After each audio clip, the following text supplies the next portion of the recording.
예, 저번 시간에는 무형 실체 세계와 유형 실체 세계를 말씀드렸습니다. 그러면서 인간이 이 존재 세계에서 살아가는 죽음과 삶에 대한 내용을 말씀을 드렸고, 이 지상에서의 삶이 얼마나 중요하고 또 이 지상의 삶만이 있는 것이 아니고 이 두 세계, 영적 세계의 삶도 우리 인간은 살게 되어 있다. 그럼 왜 그 두 세계를 살게 되어져 있는가?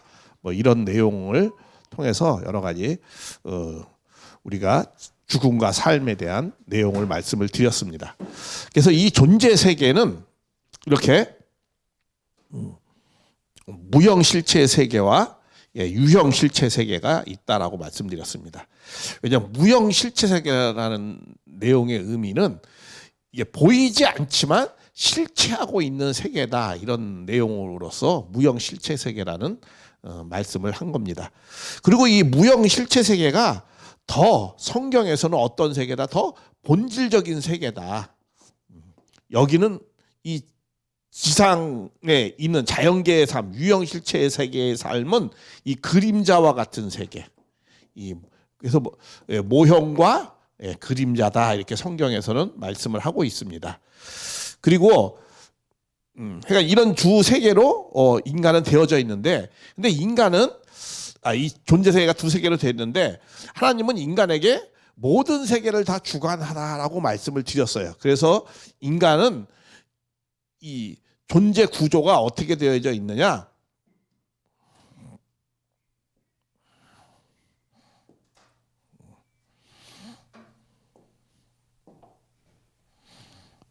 이렇게 육신과 이 두 세계를, 영적 세계를 주관하는 영인체로 이렇게 되어져 있다라고 말씀을 드렸습니다. 그래서 우리가 육신을 갖고는 지상 생활을 잘 할 수 있도록, 또 지상을 잘 주관할 수 있도록 살게 했고, 또 영인체를 우리에게 그 코에 생기를 불어넣은 사람이 생명이 되었다, 영인체를 주어가지고 영적 세계, 이 천사라든가 영적 세계를 잘 주관하게끔 그렇게 되어져서 인간은 육신과 영인체 이렇게 두 가지로 되어져 있다라고 말씀을 드렸습니다. 그래서 인간은 어떻게 사느냐? 이 공간적으로 보면은 이 세 공간을 통해서 살게 되어졌다라고 말씀을 드렸습니다. 인간은 처음에 복중 생활에서 10개월, 그리고 지상에서 100년, 그 다음에 영적 세계에서 영원의 삶을 산다라고 세 공간의 삶을 살게 되었다라고 말씀드렸습니다.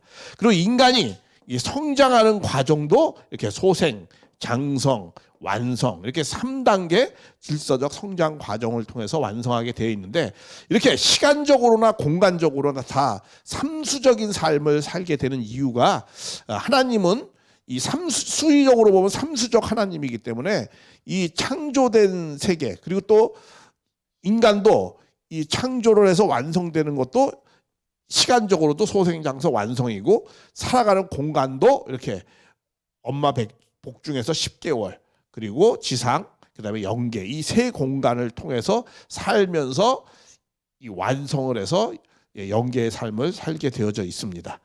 그래서 이 복중에서는 우리가 무슨 일을 했느냐? 이 지상에서 나올 준비를 했죠. 그러면 이 지상에서의 삶은 또 어떻게 해야 돼요? 영원한 세계, 영적 세계에 갈 준비를 하는 거죠. 그래서 여기서 10개월의 준비를 했다 그러면 지상 나오기 위해서, 영계를 가기 위해서는 우리가 어떻게 해요? 100년의 삶을 준비하면서 영계를 간다고 말씀드렸습니다.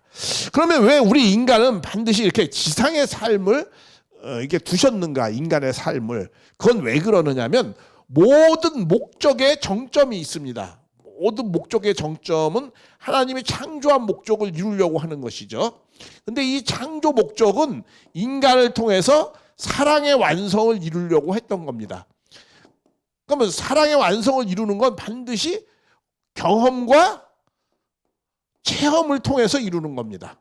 그러니까 경험과 체험을 통해서 하려면은 반드시 어떻게 돼요? 이 지상에 있는 시간과 공간이 있는 곳에서 하는 것인데, 그 시간과 공간이 있는 곳 중에서도 어디서 하는 거죠? 이걸 갖다 가정에서 하는 겁니다.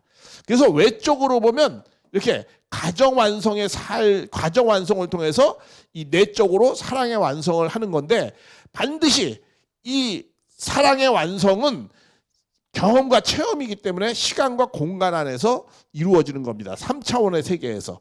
그래서 이 지상에서 가정을 이루어서 100년의 삶을 통해서 우리가 사랑의 완성을 해서 영계를 가게 되어져 있는 겁니다. 그래서 반드시 지상의 삶이 필요한 겁니다. 예, 그런 내용들을 우리가 말씀을 드렸습니다. 그래서 이 지상의 삶을 100년을 통해서 영계로 가는데, 그러니까 우리는 이 지상의 삶이 모든 것이 끝이 아니고 이 지상에서의 삶은 또 다른 삶을 이어가는 거죠. 예를 들면은 나비의 생을 볼 때 알에서 나비가 시작하지만 그 다음에 애벌레의 삶을 통해서 나비가 되잖아요. 그러니까 이렇게 애벌레에서 나비가 되는 삶이, 이것이 죽음이 아니고 또 다른 삶의 발전을 하는 것이죠. 그렇기 때문에 우리가 지상에서 살다가 100년 후에 영계로 가는 건 죽음이 아니라 또 다른 아름다운 삶의 변화를 가져가는 겁니다. 그래서 이런 내용들을 잘 깨닫는다면 우리에게는 죽음이 없는 겁니다. 아름다운 삶의 변화만 있는 것이다 라는 내용을 깨달았으면 좋겠습니다. 그리고 하나님은 인간을 통해서 사랑의 완성을 이룬다는 건, 그 사랑은 어떻게 돼요? 또 영원해야 되는 거잖아요. 100년만 살다가 인간이 끝났다. 그러면 하나님은 인간을 통해서 사랑의 완성을 통해서 기쁨의 세계를 이루는 것이 아니고 고통의 세계를 이루는 것이죠. 왜냐하면 자식이 부모보다 먼저 사라진다고 한다면은, 그 사랑의 대상이 먼저 없어진다고 한다면, 그거는 부모된 하나님의 입장에서는 큰 고통이죠. 우리가 인간도 자식이 부모보다 먼저 가는 경우는, 그거는 큰 자식에게 인생 사는 데 있어서 부모에게 가장 큰 고통이잖아요. 그와 마찬가지로 사랑의 대상인 하나님께서도 인간은 어떻게 돼요? 영원해야지만이 진정한 사랑을 이루는 거죠. 그래서 인간은 영원한 내용을 갖고 창조가 되어졌다라는 거예요. 그래서 영원한 사랑의 열매를 맺어야 되는데, 그것을 어디서 맺는다는 거예요? 지상의 삶을 통해서 맺게 되어 있다라는 겁니다. 왜? 사랑의 완성의 세계이기 때문에 그러는 겁니다.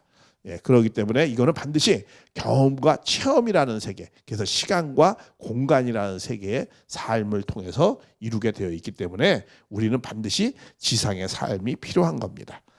그래서 예수님도 뭐라고 말씀하셨냐면, 그래서 모든 것은 반드시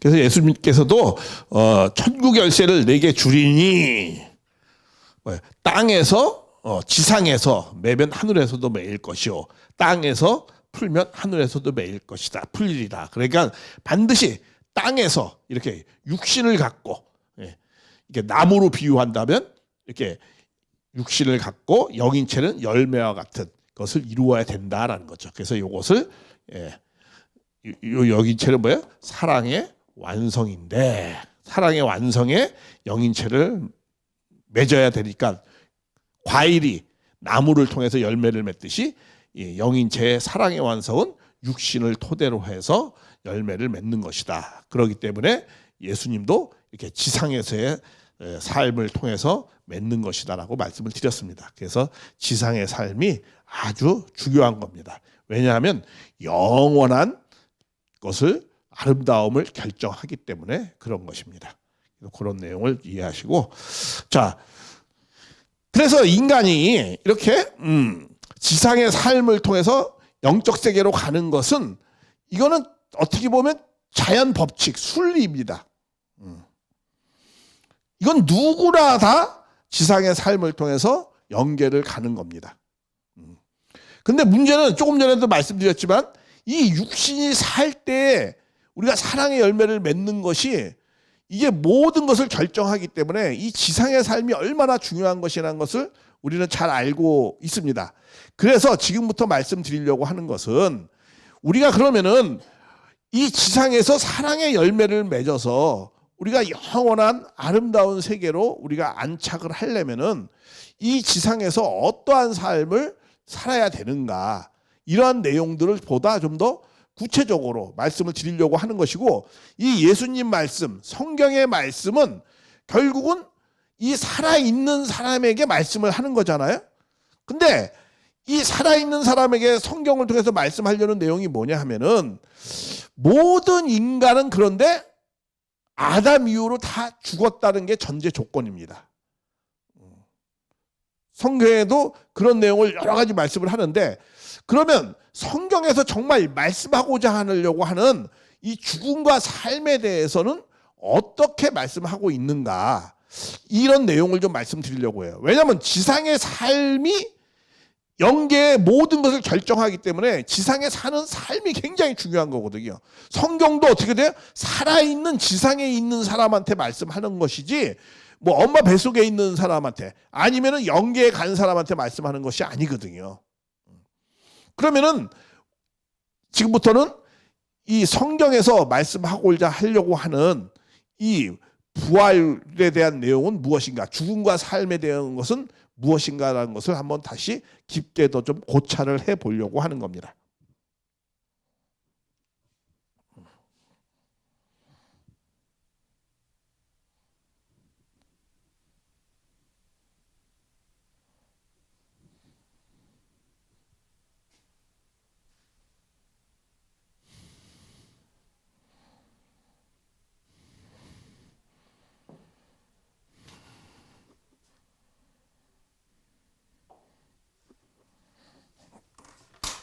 자, 우리가 많은 기독교인들이 예수님을 믿는 이유 중에 하나는, 예수님은 부활이요 생명이니 하면서 예수님을 믿으면은 영원히 영생한다라는 그 소망 때문에 예수님을 많이 믿습니다. 근데 그런 내용들이 또 성경에 실질적으로 여러 가지 내용들이 있습니다. 그리고 더 나아가서는 예수님을 믿는 예수님이 또 다시 오면은 어떠한 것이 일어나느냐면, 예수 믿다 죽은 사람들이 어떻게 한다는 거예요? 부활을 다시 한다는 거예요. 그래서 영원히 산다는 거예요. 그래서 유럽의 무덤 같은 데 보면은, 이렇게 무덤 가운데 보면은 이렇게 그 석관으로 위에다 이렇게 덮는데 거기에 구멍도 있어요. 왜냐하면 그쪽에서 이렇게 예수님이 재림하실 때 이 죽은 사람들이 무덤에서 싹 올라올 수 있게끔 해서 잘 올라오게 하기 위해서 이렇게 구멍을 좀 뚫어 놓습니다. 그리고 옛날에 그 십자군 전쟁할 때 어떤 일도 있었냐면은, 그 십자군 전쟁할 때 이제 기독교 믿는 사람들이 많이 죽었잖아요. 근데 그 죽은 사람들을 어떻게 해야 될까? 그냥 이렇게 잘 묻어서 한쪽에 방치해 둘까? 아니면은 이 사람들을, 왜냐하면 전염병이 생기니까 불에 태워가지고 그렇게 하는 게, 시체를 그렇게 처리하는 게 좋은가 해가지고 싸움까지 일어났었어요. 왜 싸움이 일어났었냐면은, 불에 태워서 죽이면은 나중에 예수님이 재림할 때 어떻게 부활하냐 이거죠. 사라졌는데. 그러니까는, 근데 또 그걸 또 소각을 안 해버리면 그것 때문에 많은 전염병이 돌는 것 때문에 걱정이 많이 됐거든요. 그 때문에 이걸 어떻게 해야 되느냐라는 것까지 논쟁을 하는 정도였어요. 그만큼 기독교인들은 이 부활에 대한 소망이 있습니다. 그것도 주님이 다시 오시면 다시 그 죽었던 사람도 다시 무덤에서 살아난다라는 소망을 갖고 있습니다. 그게 실제로 성서에 그런 내용이 있거든요. 예를 들면, 자, 한번 볼까요? 데살로니가서 4장 16절에서 17절에, 자, 천사장의 소리와 하나님의 나팔로 하늘을 쫓아 친히 강림하시리니, 그러니까 강림한다는 게 뭐야? 예수님이 다시 하늘에서부터 이렇게 재림하시면은, 그때 어떻게 살아남은 자도 휴거되고 공중에서 주를 영접하리라, 이렇게 다시 부활해가지고 이렇게 영접을 한다라는 거예요. 그리고 또 예수님 돌아가시고 예수님이 부활한 다음에 어떤 일이 또 벌어졌냐면, 무덤들이 열리며 자던 성도들이 몸이 일어나가지고, 구약에 있는 사람들이 몸이 일어나서 예수 부활 후에 저희가 무덤에서 나와가지고 거룩한 성에 들어가는 것이 많은 사람에게 보였다라는 거야. 그러니까 예수님이 십자가에 달려서 부활했잖아요. 그때 예수 믿다가 간 사람들도 많은 사람들이 같이 부활을 해가지고 예루살렘 성으로 이렇게 들어가는 게 보였다는 거야. 이게 정말 실제로 그렇게 일어났을까? 다시 부활하고 난 다음에 어떻게 또 영생하는 거거든요. 부활하고 다시 또 죽는 게 아니에요. 그럼 영원히 살아야 되는데, 그럼 이 예루살렘에 들어간 사람들은 지금 남아져 있는 사람이 있나요? 아마 이런 사람 한 사람이라도 있으면은 우리가 예수님 뭐 전도하는데 필요 없을 것 같아요. 그냥 뭐 그 사람만 보여주면은 다 전도가 되는 거 아니에요? 왜? 예수님이 그랬거든요. 나는 부활이요 생명이니 나를 믿는 자는 죽어도 살겠고 살아서 나를 믿는 영원히 죽지 않느니라. 그러니까 예수 믿어서 부활하고 난 다음에 부활한 사람은 영원히 죽지 않는다는 거야. 그래서 이걸 네가 믿느냐? 그러니까 뭐예요? 이 베드로한테 물어본 거거든요. 그러니까 베드로가 주는 그리스도이기 때문에 세상의 하나님의 아들이기 때문에 내가 그것을 믿습니다. 이렇게 대답을 했어요. 근데 사실 예수님이 정말 이러한 내용들이 어떠한 무림이었을까? 이거는 사실은 실제적으로 그러니까 이거는 이 육적으로 되어졌다라고 보기는 힘든 내용이죠. 이건 영적인 내용이었을 거예요. 그런데 베드로 사도는 예수님이 죽은 다음에 어떻게 했어요? 불신하고 처음엔 도망갔잖아요. 아마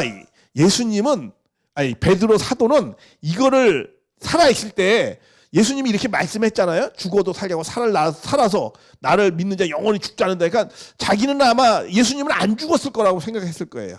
근데 예수님 십자가에 달려서 죽었으니까 아유 이거 내가 속았구나 이거 잘못 믿었네 그래가지고 베드로도 냅다 도망간 것이 아닌가. 뭐 우리가 이렇게 생각할 수도 있겠죠.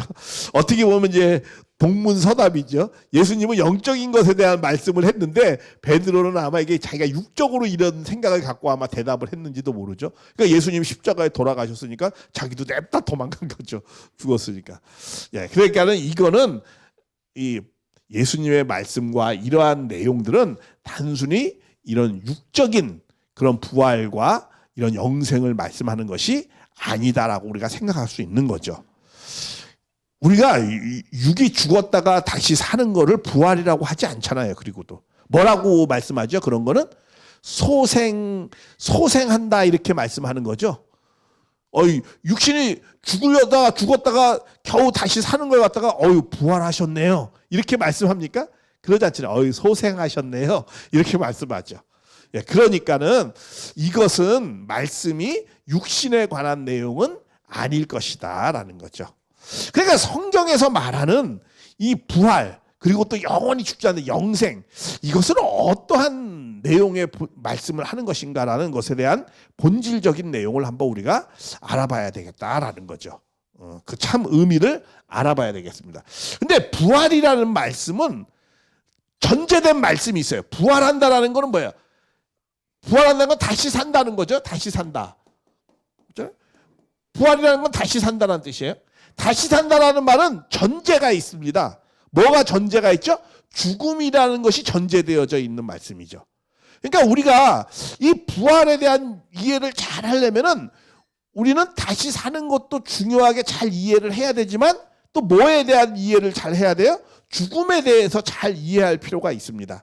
그래서 성경에서의 그 죽음과 삶의 내용은 어떠한 것인가라는 그 의미를 먼저 좀 이해를 해야만이 이 부활론에 대한 이해를 좀 잘 할 수 있을 것 같습니다. 자, 그러면은 일단 아까 다시 산다고 할 때 부활론, 그럼 죽음이라는 것이 무엇인가? 성경에서 말씀하는 죽음은 어떠한 의미로서 말씀을 하는 것인가? 그건 이렇게 말씀합니다. 자, 이 성경의 내용을 보면 이거는 단순히 육신의 죽음을 얘기하는 말씀이 아니다라는 생각을 할 수 있습니다. 왜냐하면은 예수님이 하시는 말씀 이런 말씀이 있어요. 자기의 죽은 자들을 장사하게 하고 너는 하나님의 나라를 전하라 이렇게 말씀하는데 이게 무슨 내용이냐면 예수님의 제자들이 예수님의 말씀을 듣고 이 말씀을 많이 세상 사람한테 알려야 되겠다. 그런데 그 제자의 아버지가 죽었어요. 그러니까는 제가 아버지 장사를 지내고 그리고 예수님의 말씀을 이 진리의 말씀을 전하겠습니다. 그러니까 예수님이 뭐라고 이게 그랬을 때 대답이에요. 뭐라고 말씀하냐면 죽은 자들로 자기의 죽은 자들을 장사하게 하고 너는 가서 하나님의 나라를 전파하라 이렇게 말씀했어요. 사실 죽은 자들로의 여기 죽은 자는 이거는 정말 시체일 거예요. 시체. 그렇죠? 근데 자기의 죽은 자들을 장사하게 하고 죽은 자들로 할 때 이건 시체가 아니고 이건 살아있는 사람이죠. 분명히 살아있는 사람이에요. 근데 이 살아있는 사람을 어떻게 해요? 자기 죽은 자들을 장사하게 하고 이 자기의 죽은 자는 건 누구냐면 너는 가서 이 제자의 아버지를 말씀하는 거거든요. 그러니까 제자의 아버지가 죽었는데 그 죽은 제자의 아버지를 죽은 사람한테 장사하게 하고 너는 가서 하나님의 나라를 전하라는 거야. 죽은 사람이 어떻게 죽은 사람을 장사해요? 그러니까 여기에 죽은 사람은 살아있는데도 죽었다고 그랬거든요. 그럼 왜 살아있는데도 죽었다고 그랬을까? 그건 조금 이따 좀 말씀드리고요. 또 사대 교회에 편지하기를 7년과 7벌을 가진 이가 가라사대, 이거 하나님이 가라사대, 성령이 가라사대, 네가 살았다 하는 이름을 가졌으나 너는 뭐야? 죽은 자라는 거야. 넌 살아있었지만 넌 죽은 자다. 이렇게 또 말씀을 했어요. 또 죄로 죽었던 너희들을 살리라. 죄로 말미암아 죽었대. 그리고 또 죄의 삭은 사망이야. 죄가 있는 건 사망이고 하나님의 은사 예수 그리스도의 주 안에서 예수님 안에서만 영생이 있다. 영원히 산다. 이렇게 말씀했어요. 그러니까 이 죽음이라는 게 뭐야? 이게 시체가 죽은 거고. 시체가 죽은 것이 아니고 이건 살아있지만 죽었어요. 왜? 이거는 그러니까 성경에서 말하는 예수님이 말씀하는 죽음의 의미는 하나님의 말씀을 모르는 자, 진리를 모르는 자는 죽은 사람이다 이렇게 말씀하는 거죠. 또 행위가 악한 사람들, 이게 왜냐하면 이 사대교회 사람들이 아주 행실이 아주 나빴거든요. 그 행위가 악한 사람은 죽었다 이렇게 말씀하는 거예요. 또 죄가 있는 자는 죽었다 이렇게 말씀하는 겁니다. 그러니까 성경에서 말하는 죽음은 예수님이 말씀하는 죽음, 하나님이 말씀하는 죽음은 육신이 죽었다 살았다라는 걸 갖다가 죽음과 삶을 말씀하는 것이 아니다라는 걸 알 수 있는 거죠. 그러면은 산다라는 건 어떤 의미인가? 그러면 죽음에 대한 정의를 했습니다. 그러면 산다라는 건 생명은 어떤 것이 생명이냐? 이렇게 말씀하고 있습니다. 한 사람의 범죄로 말미암아서 사망이 한 사람으로 왕노릇했다. 한 사람의 범죄라는 건 누구예요? 이거는 이제 아담입니다. 아담의 범죄. 아담의 범죄로 모든 사람이 다 죽었다는 거야. 그래서 한 분 예수 그리스도로 말미암아져서 생명이 왕노릇한다 이렇게 말씀합니다. 그거는 뭘 말씀하는 거예요? 아담의 죄로 말미암아서 모든 사람은 하나님과의 관계가 끊어졌기 때문에 다 죽었다는 거예요. 근데 예수님은 하나님과의 관계를 연결해 주시는 분이잖아요. 그렇기 때문에 예수님으로 말미암아서 생명이 있었다. 그러니까 뭐예요? 하나님과의 관계가 있는가 없는가가 이 죽음과 삶을 결정하는 거죠. 또 우리는 형제를 사랑함으로 사망에서 생명으로 옮겼다. 사망에서 생명으로 옮겼다라는 건 이건 뭐야? 부활했다는 거냐? 다시 산다는 거냐? 어떤 것이 다시 산다는 거야? 사랑함으로 사망에서 생명으로 옮겼다. 그러면서 사랑하지 않는 자는 사망에 있는 자다. 이렇게 또 죄에 대해 그러니까 하나님과의 관계를 회복하면 살아있는 것이고 또 형제를 사랑하면은 살아있는 것이고 또 복음엔 하나님의 의가 나타나서 믿음으로 말미암아 이렇게 하나님 오직 기록된 바 의인은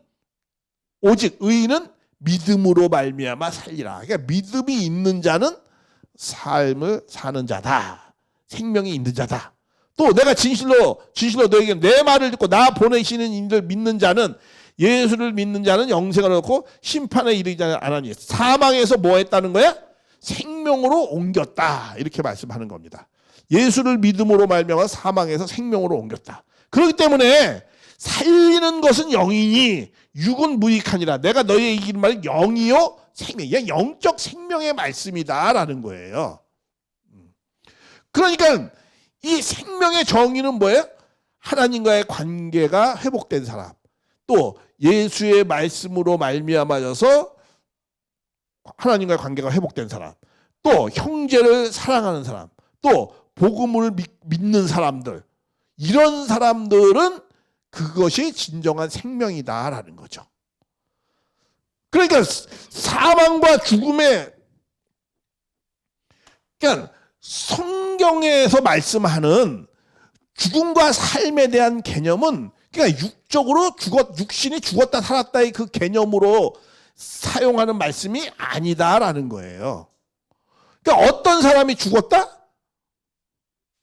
성경에서 죽은 자는 이렇게 육신이 끊어져서 이런 것도 죽은 내용이 있지만은, 그러나 성경에서 죽은 자는 뭐예요? 이렇게 하나님과의 관계가 끊어져 가지고 사탄의 주관권에 있는 사람, 하나님과의 관계 없는 삶을 사는 자들을 죽은 사람이다, 이렇게 표현했다라는 거죠.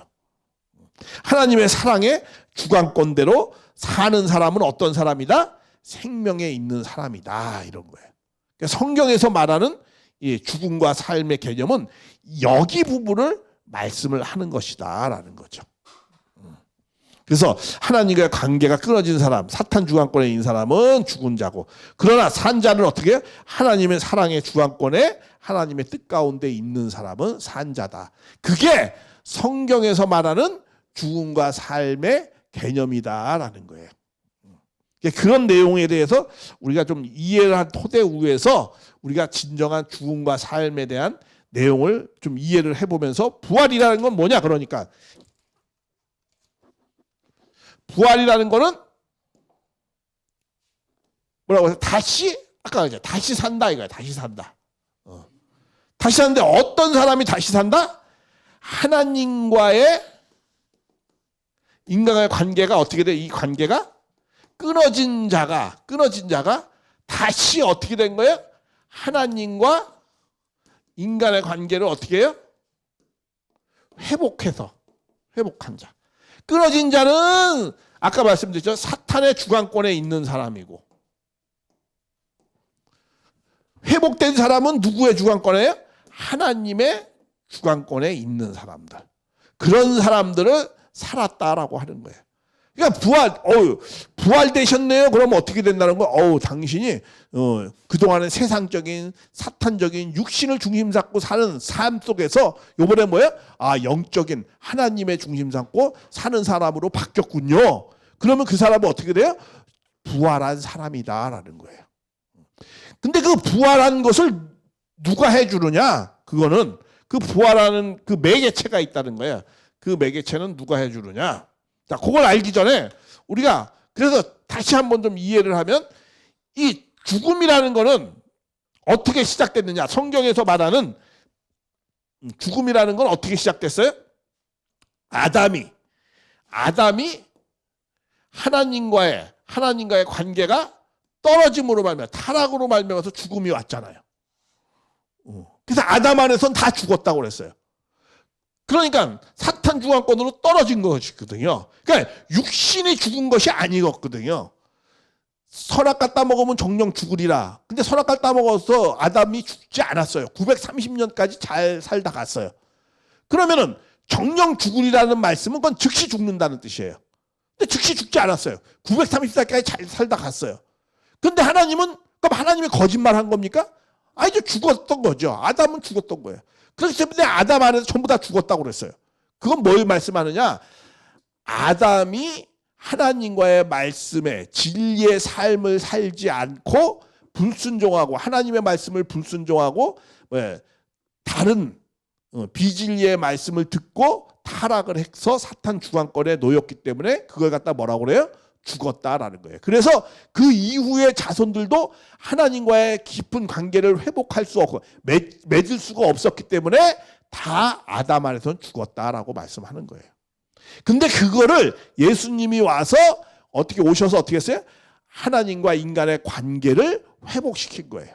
뭘로? 하나님의 말씀 진리로서. 그래서 하나님의 사랑의 관계를 회복시킨 거예요. 그걸 갖다가 뭐라고 그러는 거예요? 그걸 살았다라고 말씀하는 거예요.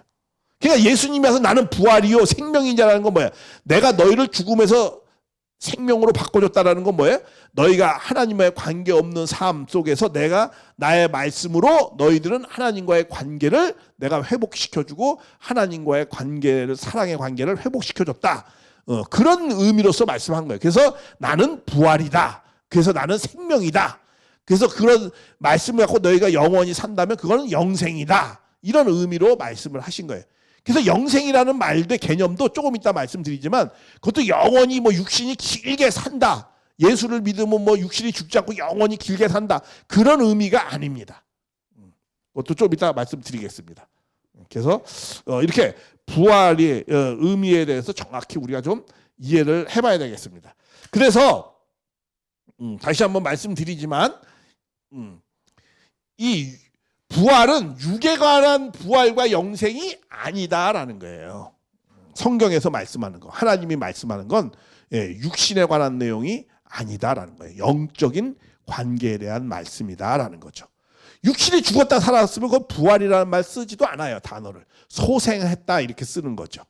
그래서 왜냐하면 인간의 죽음이라는 게 타락으로 죽음이 왔는데 그건 육신의 죽음이 아니고 뭐예요? 영의 사람이 인간은 어떻게 됐다고 그랬어요? 구조가 영과 육신. 이걸 좀 구체적으로 영인체와 육신으로 되어져 있거든요. 구조가 이렇게 되어 있거든요. 그래서 인간을 창조할 때 그 코에 흙으로 사람을 지었는데 그 코에 생기를 보여 사람이 생명이 되었다. 그러니까 인간은 뭐가 되어 있다는 거예요? 육신도 있고 어떻게 된다는 거예요? 영적인 것도 두 가지를 다 갖고 있다라는 거예요. 근데 원래 인간은 하나님을 중심 잡고 이 영인체를 중심으로 해서 육신을 주관해서 살아야 되는데 인간은 하나님과의 이 영적인 관계가 끊어졌기 때문에 인간은 어떻게 육을 중심한 사람이 되어버렸어요. 그래서 뭐라고 그래요? 영의 사람이 육에 중심한 사람이 되었다는 거예요. 타락으로 인해서 하나님과 관계가 끊어졌어. 그래서 하나님의 영적인 그런 관계가 끊어졌기 때문에 본연의 인간은 하나님과 인간의 뭐 영인체와 영적 관계를 맺어서 성장해서 가정의 완성을 이루어서 사랑의 열매를 맺게 되어져 있거든요. 인간은 원래 본연의 인간은. 근데 타락은 뭐예요? 하나님과 인간의 영인체, 이 인간의 영체, 영적 관계가 끊어짐으로 말미암아서 육신을 중심 삼은 사람이 되었다라는 거야. 그래서 부활이라는 건 뭐냐? 부활이라는 거는 이 영인체가 하나님과 이 영인체가 어떻게 돼요? 다시 하나님과 영적 관계를 회복해서 사탄 주관권에서 어떻게 해요? 하나님 주관권으로 옮겨지는 것을 갖다가 부활이다 이렇게 말씀하는 거예요. 그러니까 이거는 육에 관한 내용이 아니다라는 말씀을 드리는 겁니다. 그래서 성경에서도 또 이런 말씀이 있습니다. 형제들아, 내가 이것을 말하노니 혈과 육은 어떻게 해요? 하나님의 나라를 이어받을 수 없고 또한 썩지 아니하는 것으로 유업을 받느냐. 썩지 않은 건 뭐예요? 영인체를 말하는 거죠. 육신으로 하나님 나라에 가는 것이 아니다 이거예요. 그리고 또 살리는 것은 영이니 육은 무익하니라. 내가 너희에게 이르말 영이요 생명이다. 그러니까 부활은 영적 생명, 성경은 영적 생명에 관한 말씀을 하는 것이 중심의 내용이다라는 말씀이에요. 그래서 히브리인들도 유대인들도 이스라엘 민족도 뭐라고 어떻게 생각했어요? 죽음과 삶은 하나님의 교제가 생명이에요. 그래서 하나님과의 교제가 끊어지면 죽음이라는 건 뭐야? 하나님과의 관계가 끊어진 거, 단절된 것을 죽음이라고 말씀을 했습니다. 그래서 죽은 자 중에 던져진 바 됐을 때 죽음을 당하여 무덤에 누운 자 같으라. 그러니까 죽은 자 중에 던져진 바가 됐으니 죽음을 당하. 그러니까 던져졌다는 건 뭐야? 하나님과 관계가 끊어졌다 이거야. 그래서 그들은 뭐야? 주의 손에서 끊어진 자다. 그런 자들은 이 시체와 같은 존재가 되었다. 이렇게 이 구약에 있는 시편에서도 그런 말씀을 하는 겁니다. 그래서 이 부활과 영생의 참 의미는 어떤 것인가? 이제 이런 내용들을 그러면 이제 부활에 대한 의미를 좀 우리는 이해를 했어요. 그러면 부활을 의미를 이해해 보면서 우리가 영생이라는 것도 의미를 이해를 해봐야 되겠습니다. 왜냐하면은 많은 기독교인들은 항상 지금도 예수 믿으면 부활 받아서 우리가 영생한다 이렇게 말씀하거든요. 그리고 이 기독교 신앙에서요 두 가지 부류가 있습니다. 하나의 부류는 어떤 거냐면 이 죽어서 천국 가려고 하는 거, 그렇죠? 난 죽으면 천국 간다. 이런 소망을 갖고 사는 사람이 있어요. 그럼 우리 이런 생각을 해볼 수 있어요. 죽어서 천국 가는 거라면은 우리가 응애에 태어나면 그냥 뭐가지 확 휘어서 그냥 천국 죽이면은 이 땅에서 죄도 안 짓고 업보도 안 쌓고 그냥 극락 왕생 영재 천국 갈 거 아니에요? 그러면 이 지상의 삶이 필요 없잖아요. 내가 죽어서 천국 가는 거라면, 내가 죽어서 극락 가고 죽어서 영생 왕생 한다 그러면 어떻게 해요? 그냥 응애 태어나면 그냥 그리고 이 지상의 삶이 뭐 필요해요? 그렇지 않아요? 그 다음에 또 하나는 내가 이 지상에서 영원히 산다는 부류가 있어요. 주님이 재림하면 뭐 어떤 신천지라든가 뭐 제7일 안식교 여호와 증인 주님이 재림하면 그 주님이 재림한 주님과 영원히 이 땅 가운데 산대요. 아니 그러면은 우리가 이 땅 가운데서 영원히 사는 걸로 우리가 되어져 있는 존재라면은 하나님이 영적 세계 저 세상 한마디로 이승 저승을 만들 필요가 없잖아요. 그냥 이 땅에서 영원히 사는 거라면은. 근데 우리는 이 땅에서 살다가 영적 세계로 가게 되어 있거든요. 이게 자연 법칙이야, 질서야. 이게 창조 원리의 세계야. 이게 천법이야. 왜 그러면 하나님이 그렇게 천법을 그렇게 두셨느냐? 아까도 말씀드렸죠. 지상의 삶이 왜 필요하죠? 지상에 살다 영계로 가는 건 지상의 삶이 필요하기 때문에 그런 거냐. 왜 우리는 지상의 삶이 필요하죠? 동물은 지상의 삶만 살아요. 영계로 가지 않죠. 영혼이 없으니까. 그런데 또 천사라는 존재도 있습니다. 천사는 영적 세계에서만 살아요. 그렇잖아요? 영적 세계에 있는 존재야. 그 천사는 육이 없어요. 근데 인간은 육신과 영혼 두 개 다 갖고 있어요. 그러니까 두세 개의 삶을 살게 만든 거거든요. 그럼 왜 우리는 지상의 삶을 살게 했느냐라는 거죠. 왜 그랬어요? 지상의 삶을 통해서 왜 우리의 생명을 이 땅 가운데 보내셨냐 이거죠. 여러분 다 이 땅 가운데 지금 생명 살고 있잖아요. 태어난 명령이라고 그랬잖아요. 왜 우리는 명령을 했어요. 이 땅에서 살라고. 생명이라는 게 그런 의미가 있죠. 이게 뭐 때문에 살아요? 아까 말씀드렸죠. 사랑의 완성을 위해서 살아야 되는 거예요. 그 사랑의 완성은 어떻게 한 거야? 아까도 말씀드렸죠. 경험과 체험으로 이루어지는 거예요. 그러니까 반드시 시간과 공간이라는 이 지상 3차원 세계가 필요한 거예요. 그래서 이 세계에서 시간과 공간이 어디? 가정에서. 가정에서 뭘 해요? 사랑의 열매를 맺잖아요. 자녀였을 때는 부모의 사랑을 받고 부부의 사랑을 하고 부모가 되어서 자녀를 얻고 우리는 사랑을 채우려면서 가정에서 인격을 만들고 그렇게 하는 거죠. 그런 삶을 지상에서 살아가지고 사랑의 열매, 사랑의 완성을 이루어야 되는 거죠. 그러니까 반드시 지상 삶이 필요한 거예요. 왜? 우리의 존재하는 목적, 우리의 생명의 목적은 사랑의 완성이기 때문에. 우리의 생명이 돈 벌기 위해서 태어난 겁니까? 우리의 생명이 무슨 불교 믿기 위해서 태어난 겁니까? 우리의 생명이 무슨 기독교 믿기 위해서 태어난 겁니까? 우리의 생명이 무슨 재벌되기 위해서 태어났어요? 우리의 생명은 뭐 때문에 태어난 거죠? 영원한 사랑의 열매를 맺게 하기 위해서 태어난 거예요. 그래서 우리는 하나님의 사랑의 제2의 하나님이 되어져서 하나님의 사랑의 대상이 되게 하려고 우리의 생명을 이 땅 가운데 준 겁니다. 이런 내용들을 역사상 어떠한 종교, 어떠한 철학자도 이 내용을 정확하게 말씀을 못했어요. 처음으로 우리 문선명 선생님, 참부모님이 이 말씀을 가르쳐 준 거예요.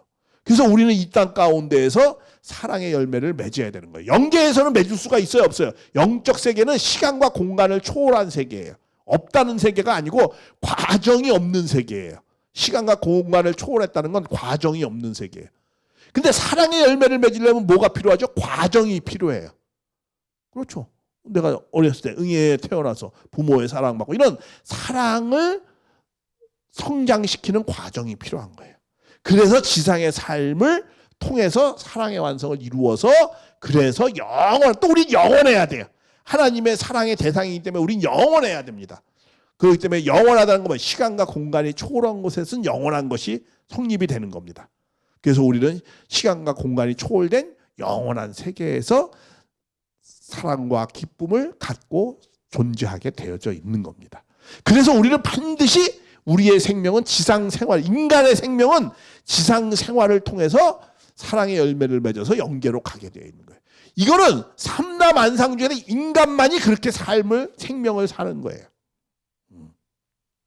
천사도 그러한 삶을 사는 것이 아니고 동물도 그러한 삶을 사는 게 아니에요. 인간만이 지상의 삶을 통해서 영원한 세계로 가게 되어져 있는 겁니다. 그것은 무엇 때문에? 우리의 생명은 사랑의 완성이라는 목적 때문에 우리의 생명이 존재하기 때문에 그러는 겁니다. 자, 그래서 이 지상에서 반드시 우리는 무엇을 이루어야 돼요? 사랑의 완성을 이루어야 돼요. 그러면 부활이라는 것은 무슨 뜻이냐? 우리는 생명이 태어났는데 사랑의 완성을 이루지 못하는 존재로 살아간다는 거예요. 왜? 우리가 존재하는 이유와 목적도 몰라요. 왜? 하나님과의 관계가 단절됐기 때문에. 결과적 존재는 반드시 원인자를 통해서 내 존재 목적과 살아가는 방법을 아는 거죠. 제가 여러 번 설명했어요. 핸드폰이 존재 목적이 뭐죠? 통화예요. 이 통화라는 존재 목적이 왜 생겼죠? 만든 창조자 인간에 의해서 통화라는 존재 목적이 생기게 된 거예요. 그리고 이 존재 목적을 이루려면 이렇게 사용하는 사용 방법대로 그래야 존재 목적을 이루어요. 우리도 결과적 존재죠. 하나님하고 비교할 때. 그러니까 우리의 결과적 존재의 우리의 존재 목적은 내가 결정하는 겁니까? 아니죠. 나를 있게 한 자, 하나님의 창조 목적에 의해서 나의 존재 목적이 결정되는 거죠. 하나님이 인간을 왜 창조했죠? 창조 목적이 사랑의 완성을 위해서 인간을 창조했어요. 그러니까 인간이 내가 존재하는, 내 생명이 존재하는 목적은 뭐 때문에 존재하는 거예요? 사랑의 완성을 이루어야 돼. 여기 모든 사람은 반드시 이 땅에서 살아가면서 사랑의 완성을 이루어야 돼요. 그 사랑의 완성을 어떻게 이루는가? 그 이루는 방법을 또 잘 알아야 돼요. 그래야 인간은 기쁨과 행복한 삶을 살 수 있어요. 자, 그렇게 되어질 때, 근데 우리는 그러한 삶을 못 살아요. 그러니까 우리는 죽은 자에 안 죽어요. 죽은 자나 마찬가지예요. 예를 들면 이것이 존재하지만 이것이 통화가 안 되면 어떻게 되죠? 이건 있으나 마나한 존재예요. 자동차가, 벤츠 자동차가, 멋있는 자동차가 있는데 이 자동차가 움직이지 않아 봐요. 교통수단이라는 목적을 이루지 못하면 그 자동차는 있으나 마나죠. 마찬가지야. 인간의 생명이 있는데 인간의 생명은 무엇을 이루는 존재예요? 사랑의 완성을 이루어야 되는데 사랑의 완성을 이루는 방법도 모르고 사랑의 완성이라는 내 생명의 목적도 모르니까 인간은 있어도 있는 것이 아닌 죽은 존재예요. 그래서 아담 안에서 모든 인간은 죽었다는 거예요. 다시 살려면 어떻게 해야 되죠? 그러니까 우리의 존재 목적을 알아서 내가 사랑의 완성을 이루는 인생길을 그런 방법대로 그러한 삶을 살아갈 때 내가 부활되는 삶을 살아가는 거예요. 그리고 그것을 이루는 사람은 그 사람은 죽음이 없어요. 영원한 생명이에요. 그 영원한 그런 걸 갖다 뭐라고 그래? 그걸 영생이라고 하는 거예요. 그래서 예수님이 이런 말씀을 합니다. 뭐라고 하냐면 이 유대인들이 지금은 이제 영생의 의미에 대해서 좀 말씀을 드리려고 하는 거예요. 그동안은 부활에 대한 의미를 말씀을 드렸어요. 진정한 부활의 의미가 뭔가. 그러면 부활해서 우리는 영생을 해야 되거든요. 그럼 영생한다는 게 뭔가? 영생이니까 뭐 이렇게 길영자에다가 생명 날쌘자니까 뭐 영원히 길게 산다. 뭐 이렇게 이해를 많은 사람들이 하고 그런 것을 그래서 우리가 예수를 주님이 다시 재림하면 우리는 영원히 산다. 이렇게 영원히 산다. 이런 것을 많이 주장을 하는데 이것은 영생에 대한 의미를 모르기 때문에 그렇게 주장을 하는 거예요. 성경에서 말하는 예수님이 말하는 영생의 의미는 무엇인가? 그것을 설명하려고 하는 겁니다. 영생의 원래 의미는 히브리어로 올람 하바라고 합니다. 올람 하바. 올람이라는 건 뭐예요? 시대라는 뜻이고 하바라는 거는 무슨 뜻이에요? 이건 새로운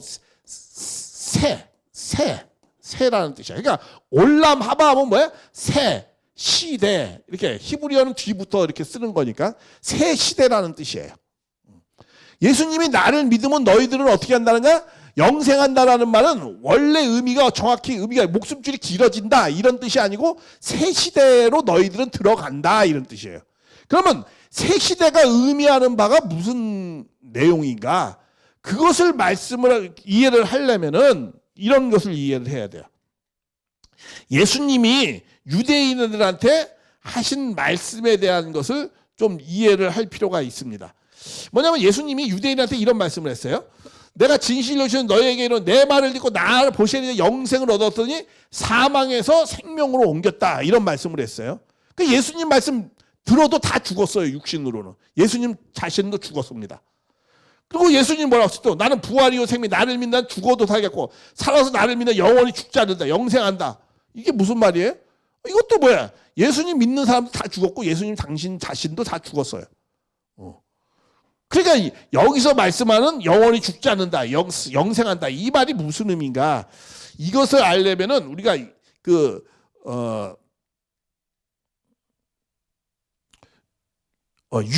유대인들과의 여기는 안 구체적으로 하구나. 그 유대인들과의 대화 속에서 좀 우리는 이해를 해보면 알 수 있습니다. 왜냐하면은 예수님이 말씀할 때는 듣는 그 대상자가 있었을 거 아니에요. 그 듣는 대상자한테 말씀한 거를 갖다가 그 이후에 제자들이 기록해서 쓴 거거든요. 그러니까 그 예수님이 말씀하는 건 우리한테 말씀한 게 아닙니다. 1차적으로는 누구한테 말씀하는 거예요? 그 시대에 예수님 동시대에 살아가는 이스라엘 민족 사람들한테 말씀한 거예요. 근데 왜 그 사람들한테 예수님이 영생의 말씀을 하셨느냐 하면 이런 이유 때문에 그런 거예요. 그때 유대인들은 예수님을 바라볼 때 예수님과 유대인과의 생각이 조금 다른 게 있었어요. 예수님 구세주다, 그리스도다, 이 말이 무슨 말씀이냐 하면은 세상의 죄로부터 너희들을 구원해 준다, 이런 의미로서 예수님은 오신 거예요. 예수님이 구세주다라는 게 뭐야? 세상을 구원한다라는 게 뭡니까? 죄로부터 구원한다, 이런 뜻이에요. 왜냐하면 인간의 불행이 왜 시작했느냐? 인간이 죄적인 존재가 되었기 때문에 불행이 시작됐다는 거야. 그래서 그 죄를 없애야지만이 인간이 행복한 삶을 살 수 있다라는 겁니다. 그래서 세상을 구원하는 방법은 죄로부터 없애야만이 진정한 행복의 세계를 이끌어 나갈 수 있다라는 그런 입장 가운데 있었습니다. 그런데 유대인들은 근데 유대인들은 자기네들은 죄가 없다라고 항상 그런 입장에 있었어요. 왜? 자기네는 선민이기 때문에. 그리고 해마다 그런 유월절 때 죄를 없애는 의식을 했어요. 그렇기 때문에 자기네는 죄가 없다는 거야. 자기네가 소망이 있어요. 근데 자기네가 메시아에게 바라는 대망, 메시아에게 바라는 소망은 죄로부터 구원해 주는 것이 아니고, 그때 당시에 유대 민족은 이스라엘 민족의 식민지였잖아요. 그러니까 식민지로부터 자기네들을 해방시켜 주는 거예요. 그것을 요구했고 메시아는 와서 그것을 해줘야 된다고 생각을 했던 거예요. 그런데 예수님이 딱 오셔가지고는 도저히 그런 거를 해줄 사람은 아니야. 특별한 대단한 외적으로 어떤 능력을 갖춘 것도 아니고. 그런데 자기가 예수님의 제자들 따르는 무리들은 예수님을 자꾸 메시아로 소개를 하는 거야. 세상을 구원하는 왕으로서 이렇게 소개를 하는 거야. 그러니까 유대인들이 조금 화가 났어요, 사실은. 저 아무것도 아닌 게 자기가 세상을 구원한다, 이렇게 하고 나를 따라와라, 이런 식으로 하는 거니까. 그러니까 유대인들이 물어본 거야. 야, 우리 모세가, 옛날에 모세의 선지자가 있었지 않느냐? 그 모세는 우리를 애굽에 있을 때도 그들 노예 생활, 식민지보다 더한 노예 생활이었어요. 그때 당시에 최대의 강대국이었어요. 거기서 노예 생활을 하고 있을 때 모세는 우리를 어떻게 해방시켜 줬잖아요. 애굽을 탈출시켜 줬어요. 자, 네가 모세보다 더 위대한 사람이라고 한다면 우리를 해방시켜 달라 이거야. 어디로부터? 로마로부터. 우리가 식민지에 있으니까 우리를 해방시켜라 이거야. 네가 모세보다 나은 자라고 하니까. 그러니까 예수님이 뭐라고 말씀하냐면 이렇게 말씀하는 거예요. 너희들은 광야에서 해방을 받아가지고 광야에서 만나와 메추라기를 먹어도 다 죽었다는 거야. 그런데 너희들은 나를 믿고 내 살과 피를 먹으면 너희들은 영생하리라, 이렇게 말씀한 거예요. 그래서 예수님의 살과 피를 먹는다라는 게 도대체 무슨 말인가? 그리고 살과 피를 먹으면 어떻게 된다는 거예요? 영생한다는 거예요. 여기 나오죠. 자, 뭐라고 말씀하는 거예요? 나는 하늘에서 내려온 떡이니 사람이 이 떡을 먹으면 영생하리라, 이렇게 말씀하는 거야. 그러니까 뭐야? 이 유대인들이 나중에 이걸 듣고는요 서로 자기들끼리 막 다퉜어요. 저게 우리에게 살을 먹이고 뭐 피를 먹인다라고 하고 저게 무슨 말이냐. 그걸 옆에서 듣는 제자들도 시험 들을 정도였으니까 이해를 못한 거야. 그게 무슨 의미로 말씀한 거죠? 예수님의 살과 피라는 거는 뭐예요? 예수님의 떡이라는 건 뭐예요? 이건 말씀을 얘기하는 거죠. 말씀. 그리고 피는 뭐 그건 뭐야? 사랑. 뭐 이런 걸 상징하는 거예요. 살과 피. 사랑. 그러니까 예수님의 사랑의 말씀을 들으면 너희들이 영생한다는 건 뭐 영생이라는 게 아까 뭐라고 했죠? 새로운 시대, 새 시대로 너희들은 간다라는 게. 거기에는 진정한 새 시대는 어떤 의미가 포함되어져 있어요? 새 시대는 그거는 자유와 해방과 기쁨과 희락. 근데 요 내용은 이건 다 뭐 이거는 영적인 것에 대한 말씀을 초점을 두고 말씀하는 거예요. 그러니까 너희들은 나를 따라오면 새 시대로 간다는 건 뭐예요? 너희들은 나를 올라하봐. 다시 말하면 너희들은 나를 따라오면 영생으로 된다. 그러니까 영생으로 된다는 게 뭐예요? 새로운 시대로 들어간다는 거야. 그 새로운 시대라는 게 뭐야? 진정한 자유와 해방과 기쁨과 희락의 세계로 내가 너희들을 인도해 준다라는 거야. 그런 영원한. 너희들은 만나와 메추라기를 먹어도 너희들은 광야에서 다 죽었다는 거야. 그런데 너희들은 내 살과 피를 먹으면 그거는 영원한 기쁨과 자유와 희락과 해방으로 내가 너희들을 어떻게 해요? 그러한 시대로 인도해 준다라는 뜻입니다. 그러니까 영생이라는 의미는 무엇을 믿어서 예수를 뭐 믿어가지고 목숨줄이 길게 늘어난다. 뭐 그런 의미가 아니고 어떤 의미예요? 하나님과의 관계를 회복해가지고 어떻게 되는 거야? 하나님의 말씀, 예수님의 말씀을 믿어서 어떻게 된다는 거예요? 온전하게 하나님을 잘 알고 예수님을 잘 아는 것이다라는 거야. 예수님과 하나님을 잘 안다는 건 뭐야? 하나님의 사랑과 진리를 잘 알아서 우리가 뭐야? 참다운 삶.